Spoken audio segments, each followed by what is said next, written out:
오늘은 시험을 통과하면 반드시 회복이 있습니다. 이런 제목으로 하나님 말씀을 같이 좀 상고하도록 하겠습니다. 제가요 2002년도에 인도를 다녀온 적이 있습니다. 인도. 여러분 또 제가 해외에 갔다 왔다고 자랑하는 게 아니라 단기 선교로 갔다 온 적이 있어요. 근데 지금도 마찬가지인데 인도는 물을 판매하는 물도 이렇게 마음 놓고 못 먹어요. 저렇게 판매하는데 저기 보면은 약간 다른 게 느껴지세요? 어느 물이 진짜 그 공장에서 이렇게 만들어서 온 물이고 어떤 물은 여기 가게 사람이 그 수돗물 받아가지고 이렇게 파는 물이에요. 근데 보면은 진짜 사서 딱 샀는데 이렇게 원래 저희가 음료수 이렇게 새 거 따면 딱 끓이면서 이렇게 따지는 느낌 있잖아요. 근데 어떤 물은 뚜껑이 그냥 열려요. 그런 물들은 거의 100% 수돗물이 이렇게. 근데 그 수돗물을 바로 받아서 먹으면 우리나라는 그래도 수돗물이 잘 돼 있거든요.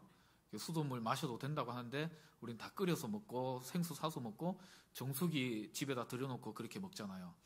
근데 이제 인도는요 그냥 마시면 안 돼요. 마시면 배탈 나고 석회질이 안에 또 많이 들어있기 때문에 몸에 안 좋고.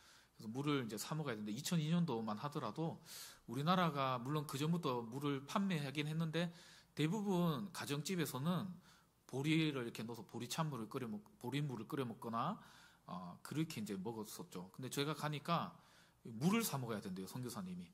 근데 이제 그리고 판매하는 물도 조심해서 사 먹으라고. 그러다 보니까 이 물을 먹는데 예민할까요? 안 예민할까요? 예민할 수밖에 없죠. 근데 이제 왜 그랬는지 모르겠지만 그 인도하는 그 이제 간사님인데 제가 대학교 선교단체에서 갔으니까 그분이 학생들한테 물을 사주면은 좀 여유 있게 돈을 좀 이제 단체로 돈을 나눠 썼거든요. 그러면 꼭 하루에 물 한 병 정도 사 먹을 만큼의 돈만 주는 거예요. 그러면 이제 그렇게 이제 사서 먹는데 꼭 옆에 있는 친구가 꼭 가보면 꼭 그런 사람 꼭 있잖아요. 자기 물은 빨리 벌컥벌컥 다 마시고 난 뒤에 성도야 물 좀 이런 친구가 꼭 한 명 있었어요. 줄 수는 있죠. 근데 우리가요 지금 이런 환경 속에서 얼마든지 물을 구할 수 있는 상황 속에서 옆에 사람이 물 달라 하면요 주기 쉬워요, 어려워요? 쉽죠. 그런데 그런 환경에 있다 보니까요 참 여러분 저를 너무 쪼잔하다 생각하지 마시고 아깝더라고요. 그리고 어떤 생각이 드냐면 나는 이 물을 계산을 해가지고 언제까지 숙소로 돌아가야 되니까 아껴 먹고 있는데 쟤는 벌컥벌컥 지껏 다 마시고 나한테 내 물까지 달라 하니까요 이기심도 생기고 욕심도 생기고 막 그렇더라고요. 그래가지고요 제가 그 친구랑 그 단기 선교 기간 중에 싸웠을까요? 안 싸웠을까요? 너무 저를 또 좋게 보시는데 싸웠습니다. 예. 막 진짜 쪼잔하게 보일지 모르겠는데 그 물 가지고요 야, 니 거 좀 아껴 먹지 왜 그러냐면서 막 그렇게 하는 제 모습, 정말 밑바닥이 드러나는 제 모습을 보게 되었던 것 같아요. 여러분 우리의 인생을 살면서요 우리의 밑바닥이 드러나는 순간을 마주할 때는 아주 큰 문제가 아니라 이런 사소한 문제 앞에서 우리의 밑바닥이 드러날 때가 있다는 것이죠. 여러분들의 살아온 삶을 돌아볼 때도 아마 저랑 똑같지는 않더라도 비슷한 상황을 경험했을 수도 있을 것 같습니다. 여러분 결혼하고 신혼 초기에 이혼을 결심하는 그런 경우가 대단한 게 아니란 거 우리는 아시잖아요. 제가 김창옥 쇼를 좀 즐겨보는데요. 그 김창옥 교수가 강의하면서 어떤 분이 신혼부부인데 그런 사연을 이렇게 소개하더라고요. 아내가 이혼 전문 변호사인데 그 아내가 남편과 신혼여행을 갔다가 돌아오는 길에 공동으로 이제 결혼하면서 통장에 이제 돈을 이렇게 모았는데 거기에서 절반을 돈을 딱 떼가지고 남편한테 송금을 해줬대요. 왜 그랬을까요? 이 남편이랑 같이 못 살겠다 그러면서 돌아오는 길에 이제 그런 생각을 했다는 거죠. 왜 그러냐면 이 신랑이 신혼여행 가서 막 이렇게 그 신혼여행을 가서 차량을 렌트하는데 뭐 그 카드가 갑자기 뭐 한도 초과가 걸려가지고 7일치를 온전히 렌트를 못하고 뭐 어떻게 해서 나눠서 이렇게 렌트해야 되는 뭐 그런 과정이 있었나 봐요. 근데 처음에 렌트가 한 번에 안 되니까 갑자기 막 짜증을 내면서 그 아내 되는 그 이혼 전문 변호사 자기한테 막 화를 내더라는 거죠. 그래서 연애 때는 볼 수 없었던 그 모습 보면서 이 사람하고는 내가 못 살겠다 이런 생각을 가졌다는 뭐 그런 사연을 소개하는 것을 들었어요. 그런데 가만히 생각해 보니까 오늘 뭐 저의 이야기를 많이 해서 죄송하지만 저도 신혼여행 가서 저희 아내랑 싸웠던 생각이 나요.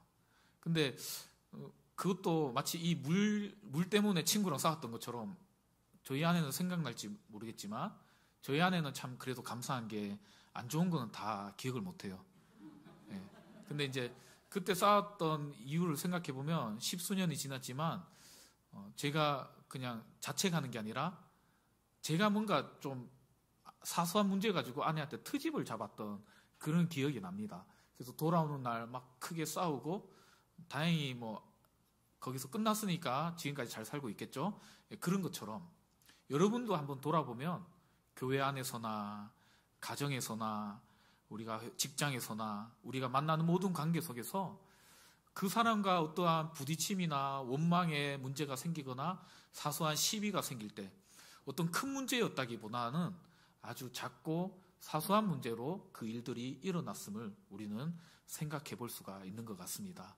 이 얘기를 왜 길게 했냐면 오늘 본문에 등장하는 이스라엘 백성들이 만나는 그 배경이, 그 문제가 그와 같이 사소한 문제로 발달되어졌기 때문이라는 거예요. 지금 이스라엘 백성들이 어디쯤에 와 있죠? 지도를 한번 띄워주시면 여러분 보실 때 여러분 앉은 자리에서 왼쪽 편에 가장 위쪽에 수르 광야라는 그 지역에 이제 홍해 바다를 건너서 이제 들어오게 되었습니다. 그러면 여기서 대략적으로 학자들은 시내산이 어디쯤 있다고 생각하냐면 이 삼각형 끝부분에 역삼각형 가장 아래쪽 부분에 시내산이 있다고 하는데 그 수르 광야에서 요렇게 밑으로 내려서 시내산 쪽으로 이제 걸어가고 있는 상황에 있었다는 거죠. 그러면 한 3일 길 정도 걸어가는 그런 상황이 오늘 본문의 상황이에요. 그러면 이제 3일 길 정도 걸었다고 하니까 대략적으로 그러면 이제 학자들이 또 계산을 하면 주석에는 한 몇 킬로 정도 걸었다고 나오냐면 50에서 70킬로 정도 3일 동안을 꼬박 걸은 거예요. 근데 걷는 동안에 이들이 물을 찾지를 못합니다. 물론 바닷길을 통해서 이렇게 걷고는 있지만 바닷물을 먹을 수 있습니까? 없습니까? 먹으면 안 되죠. 먹으면 더 그 갈증이 생겨서 더 힘들어지고 오히려 탈수증이 생겨서 죽음에 이르게 된다고 하잖아요. 그래서 바닷물도 먹을 수 없고 또 물도 없고 그러니까 이들의 마음속에 좀 어려운 마음들이 이제 생겨나는 거죠. 마치 제가 인도에서 물 때문에 친구랑 싸웠던 그 밑바닥이 드러났던 것처럼 이들의 마음속에도 불평이 막 올라오기 시작하고 이제 자기들의 그 밑바닥을 보기 시작하는 그 지경에 놓이게 되었던 겁니다. 근데 3일의 시간이 지나고 이들이 감사하게도 물을 만나게 돼요. 그런데 그 물은요, 먹을 수 있는 물이 아니었던 거예요. 오늘 성경에는 지명을 마라라고 하는데 이 마라라는 지명 자체가 성경에도 나오고 있지만 쓴 물이라는 그러한 뜻이죠. 제가 이제 이집트 이스라엘을 다녀오면서 성지순례를 갔다 오면서 마라 샘물이 있었던 그 지역이다라고 하면서 이제 그런 이제 뭐 성지를 이렇게 만들어 놓은 데를 가봤어요. 그러면 이제 사진상 여러분들은 잘 안 보이시겠지만 이렇게 돌로 쌓아놓고 이렇게 있는 뭐 그런 게 보입니다. 그럼 이렇게 보면요 물이 없어요. 제가 갔을 때는 없었어요. 근데 물도 없고 그냥 이렇게 웅덩이가 이렇게 파져 있는데 이제 그때 당시에는 여기에 그냥 어떤 물이 좀 고여 있기는 있었다는 거죠. 근데 그 물을 마시니까 물이 쉽게 얘기하면 상했던 물이었던 것 같아요. 그러니까 이제 쓰고 먹을 수가 없으니까 이들이 그 순간에 어떤 선택을 하게 되었던 거죠. 오늘 말씀의 24절에 보니까 그들이 감사했어요, 원망했어요? 원망했다는 거죠. 여러분 이스라엘 백성들의 이 모습을 볼 때 어떻게 저럴 수 있지라는 생각이 혹시 들진 않으신가요? 우리가 지난주 말씀을 다시 한번 복귀해서 생각해 보면 이스라엘 백성들과 모세는 홍해 바다를 건넌 이후에 그들이 그 즉시 뭘 했던 것을 우리는 보았죠? 노래했잖아요. 무엇을 노래했습니까? 애굽의 군대로부터 죽을 뻔했던 자신들을 구원해준 하나님의 구원을 감사하면서 노래했던 그들의 모습이 있은 이후에 약 3일의 시간이 지나고 그들은 언제 그랬냐는 듯이 불평하고 있는, 원망하고 있는 모습을 우리는 발견할 수 있다는 것이죠. 그러나 우리가 이 이스라엘 백성들을 욕을 할 수는 없어요. 왜냐하면 아까 제가 얘기했듯이 누구라도 이 상황에 놓인다면 자신의 밑바닥이 드러날 수밖에 없기 때문이라는 것이죠. 우리가 살면서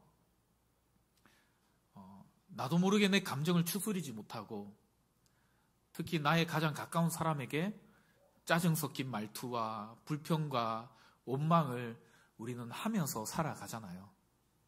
저도 그런 것 같아요. 토요일 같은 경우도 주일 준비를 막 하다가 어떤 때는 늦게 들어가면 저녁을 제가 좀 챙겨 먹고 하면 되는데 제가 챙겨 먹지 않고 갔으면서 집에 갔는데 밥이 한 톨도 없고 당연히 제가 얘기 안 하니까 밥을 당연히 안 남겨놓겠죠. 맞죠?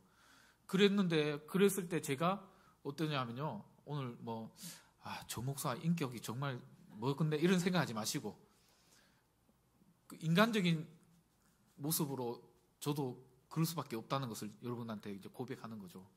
그래서 아내한테요. 여보 배고파 밥 줘 이러면 저희 아내가 당황하는 거죠. 미리 연락이라도 좀 해주지. 밥 다 먹었는데 방금 없는데 설거지까지 끝냈는데 그러면 조용히 가서 저 혼자 사 먹고 오든지 편의점 가서 라면이라도 사오든지 저 혼자 그렇게 하면 되는데 그러면 제가 어떻게 할까요? 가장 편한 사람이 누구죠? 제 아내잖아요. 그러니까 밥도 안 해놓고 많은데 이랬던 적이 예전에는 있었다고요. 어제 그랬던 게 아니라. 근데 우리도 일상의 삶 가운데 이 이스라엘 백성들을 뭐라고 할 수 없는 게 우리의 삶 가운데 어떠한 가장 기본적인 것들이 공급되지 않았을 때 우리도 우리의 밑바닥을 드러내면서 나의 가장 어떻게 보면 사랑하는 사람, 가까운 사람에게 이런 볼멘 소리들을 할 때가 있잖아요. 그런데요, 오늘 말씀은 그렇더라도 그렇게 하지 말라라고 우리에게 말씀하고 있다는 거예요. 비록 너희들의 상황이 이렇게 원망하는 것이 당연한 것처럼 그 모든 환경들이 주어져 있더라도 원망하기를 멈추고 그 속에서 오히려 기도하라라고 말씀하는 게 오늘 본문의 말씀이라는 것이죠. 우리 한번 따라해 볼까요? 원망의 마음이 불쑥 올라올 때라도 원망보다는 기도하시는 성도님이 되세요. 우리 옆에 있는 사람에게 한 번만 더, 길지만 한 번만 더 따라서 해볼게요. 성도님, 원망이 찾아왔을 때 기도하시는 성도님이 되세요. 여러분, 우리의 마음속에 어찌 보면 이 환경 속에서 목사님도 그렇게 한다고 하니까, 우리 장로님도 그렇게 하시니까, 우리 집사님들도 그래 하니까 나도 그렇게 좀 하면 안 되냐고.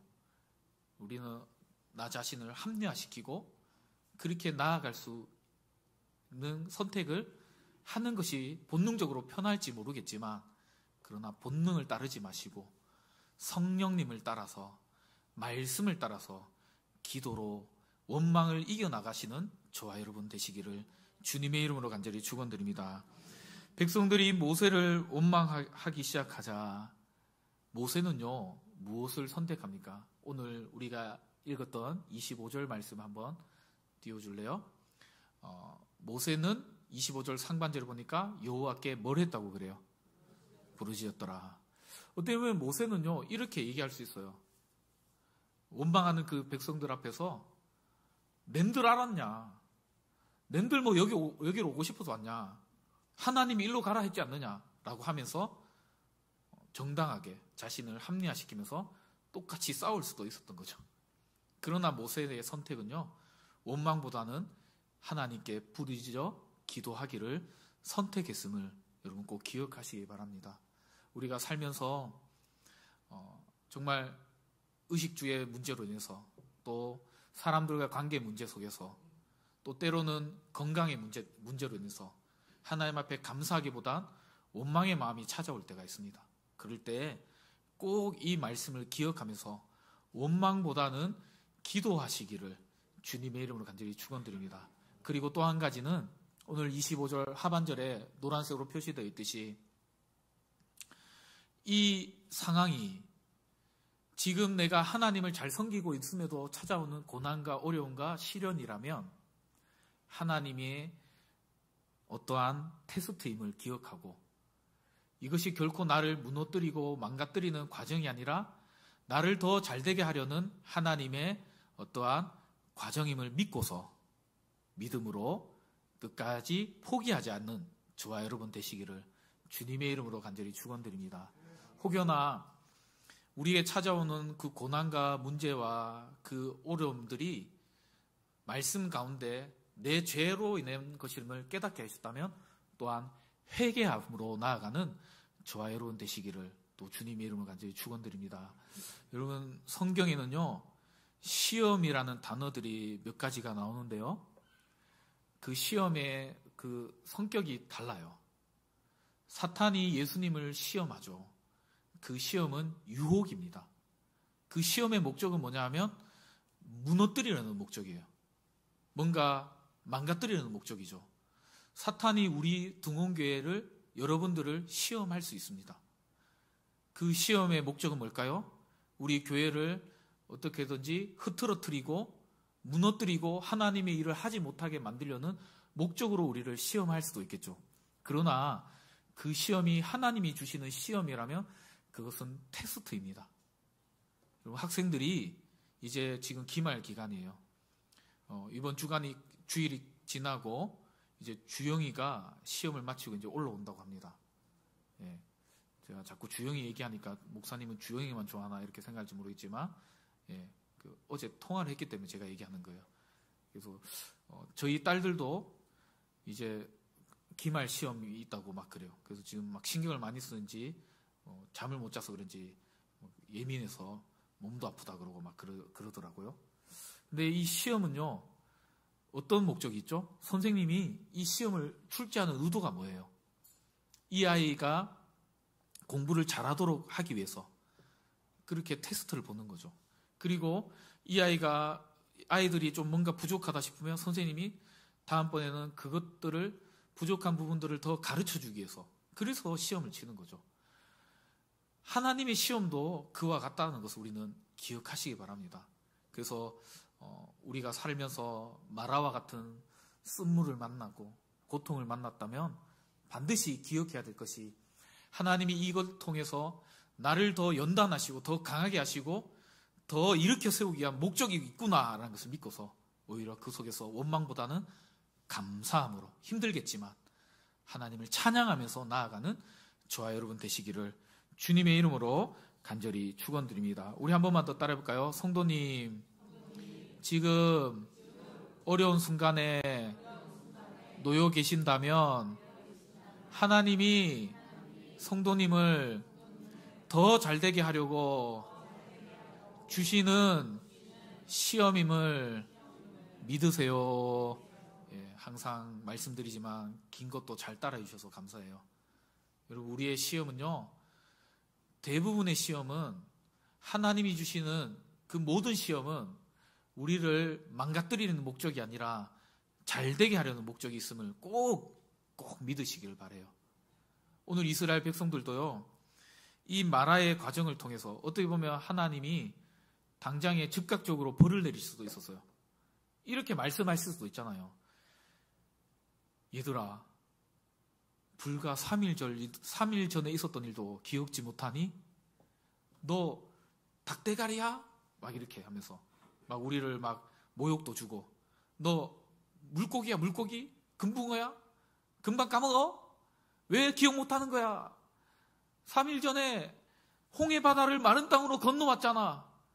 그 은혜를 너희들이 경험했으면서 왜 3일 동안 고난이 찾아왔다고 그거 잊어버리고 불평하는 거야. 이렇게 말씀할 수도 있잖아요. 근데 하나님은요, 그렇게 하지 않으셨어요. 기다려 주십니다. 왜냐하면 이게 첫 번째 불평이라서 그런 것 같아요. 물론 나중에 우리가 출애굽기 좀 살펴보겠지만 하나님이 이스라엘 백성들이 원망할 때 이렇게 좀 뭐라 하시긴 해요. 그런데 오늘 본문에서는요, 뭐라 하지 않으세요. 그리고는 이스라엘 백성들이 그 쓴물 마라가요 단물이 되도록 만들어주세요. 어떻게 하시죠? 오늘 읽었던 25절 말씀 가운데를 보니까 한 나무 가지를 가리켜요. 그러면 제가 문제를 낼게요. 이 나무 가지는 뭔가 특별하기 때문에 이 나무 가지가 물을 달게 만들었다. 맞을까요? 틀릴까요? 물론 하나님이 특별하게 만들어주시긴 했지만 이 나무 가지가요, 무슨 나무 가지인지 얘기하지 않잖아요. 왜 그럴까요? 만약 이 나무 가지가 뽕나무 가지다 그랬으면요, 아마 우리나라 사람들이 뽕나무 가지를 다 베가지고 다 물에 넣어서 막 먹을까봐. 예. 우리나라 사람들 몸에 좋다면 다 그래 하잖아요. 웃자고 했는데 안 웃으시면 네. 예. 감사해요. 예. 근데 하나님이요, 한 나무 가지라고 특별히 지시를 하지 않잖아요. 뭔지 어떤 나무인지 몰라요. 근데 그 나무 가지를 넣으니 물이 달게 되었고 마실 수 있게 바뀌어졌다 그래요. 왜 그럴까요? 하나님의 능력이 있다는 것을 오늘을 살아가는 우리로 하여금 깨닫게 해주시기 위해서라는 것이죠. 비록 원망했지만 하나님은요, 그 원망한 사람들을 뭐라 하지 않으시고 그 나무 가지를 통해서 그 물을 마실 수 있도록 하나님은 오히려 은혜를 베풀어 주셨음을 여러분 믿으시기 바랍니다.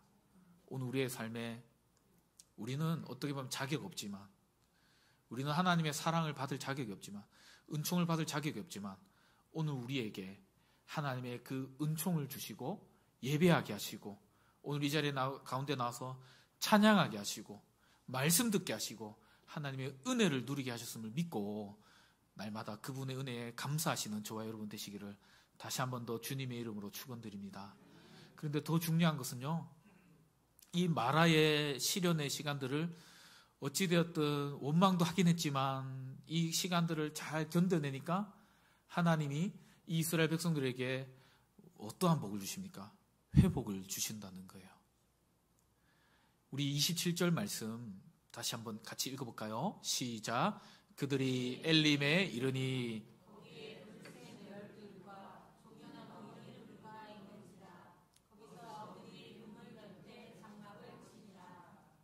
아멘. 엘림이란 뜻은 뭐 우리가 교회 가운데도 엘림교회, 우리 노예 안에도 엘림교회라는 데가 있는데 그 엘림이란 이 뜻은요, 많은 나무가 있다는 그런 곳이에요. 그럼 이 지역에 여기 이제 지도상으로 이렇게 뭐 나오지만 사막이 쫙 지도가 아니라 여기 성빈아 미안해, 아까 말씀 다시 띄워줘. 예, 여기 그림에도 나오고 있지만 주변에 사막이 쫙 있는데 거기에 아마 마치 오아시스와 같이 그런 곳으로 이스라엘 백성들을 결국에는 인도하시고 그곳에서 충분한 쉼을 누리게 하시고 그 갈증들을 해소하게 하시고 그러한 회복의 역사들을 맛보게 해 주셨다는 것을 우리는 믿으시기 바랍니다. 오늘 우리의 삶에도요, 살다 보면 예수 믿으면 늘 좋은 일만 있으면 좋잖아요. 저도 목회하면서 어려움 없이 늘 좋은 일들만 있으면 얼마나 좋겠냐라는 생각도 해봅니다. 그런데요, 늘 좋은 일만 있으면요, 그게 좋은 줄 알까요? 모를까요? 모르는 거죠. 또 늘 좋은 데만 있으면요, 비닐하우스 안에 있는 그 식물들은요, 메가리가 없잖아요.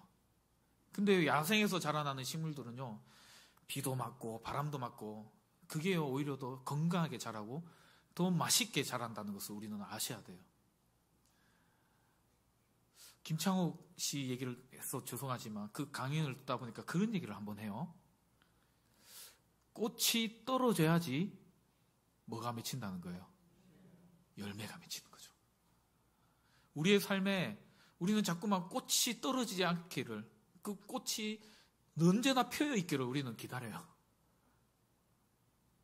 그래서 꽃이 떨어지면은 막 하나님께, 하나님 왜 내 인생은 왜 그렇습니까? 벌써 이렇게 꽃이 시듭니까?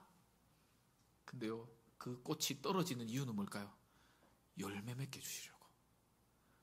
반드시 이 시련의 과정이 지나면요, 우리의 삶에 하나님의 복된 열매들이 많이 맺히는 순간이 찾아온다는 것을 믿고서 그 시련 앞에서도 감사하시고 그 시련을 통과하면서도 그 열매를 바라보시면서 끝까지 믿음으로 달려가시는 저와 여러분 되시기를 주님의 이름으로 간절히, 주님의 이름으로 다시 한 번 더 축원드립니다. 우리 옆 사람에게 한 번만 마지막으로 한번 서로 눈을 마주보면서 한 번만 더 이렇게 인사하겠습니다. 성도님, 꽃이 떨어져야 열매가 맺힌답니다. 성도님, 마라를 잘 지나면 반드시 엘림에 이릅니다. 우리 이 말씀을 꼭 기억하면서 혹시 이 자리 가운데 어렵고 힘든 상황에 놓여 있는 분들이 있다면 포기하지 마시고 조금만 더 달려가면 하나님의 회복의 시간이 있음을 믿고서 끝까지 믿음의 길을 승리하시는 저와 여러분 되시기를 다시 한 번 더 축원드립니다.